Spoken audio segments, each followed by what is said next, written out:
যানজট ক্লিয়ার রাখবেন। রাস্তাঘাটে যাতে ফুটপাতে কোনো গাড়ি গুড়ি না থাকতে পারে এর জন্য আপনারা সতর্ক থাকেন। আপনারা ফুটপাত ক্লিয়ার রাখবেন। আপনাদেরকে বলা হয়েছে ফুটপাত ক্লিয়ার রাখবেন। ফুটপাত থেকে স্ট্যান্ডে ঢুকাই দেন ভাই। পরিবহন শ্রমিকদেরকে বলা হয়েছে ভাই গাড়িগুলো স্ট্যান্ডে ঢুকাই দেন।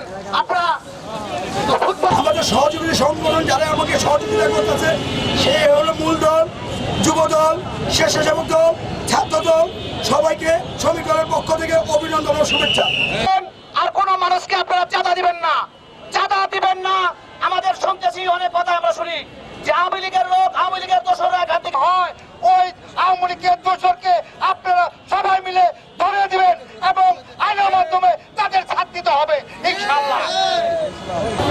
অবৈধ ফুটপাত উচ্ছেদ এবং আমরা শুনতে পেয়েছি একটা কুচক্রী মহল বিএনপির নাম ভাঙিয়ে, একটি দলের নাম ভাঙিয়ে তারা ফুটপাতে অবৈধভাবে দোকানপাট বসে চাঁদাবাজি করছে এবং চোখের সম্মুখে যদি আপনারা তাকান তাহলে দেখতে পাবেন এখন এই মুহূর্তে জাম চলছে।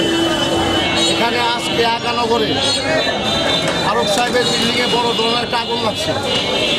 এই আগুন নিবানোর জন্য যে ফায়ার সার্ভিস এবং অ্যাম্বুলেন্সের প্রয়োজন হয় সেখানে এই গাড়িগুলি যাতায়াতে খুব সমস্যা হয় এবং চাঁদাবাদ মুক্ত করে। ধন্যবাদ। বাংলাদেশ জিন্দাবাদ। ধন্যবাদ শ্রমিক দল।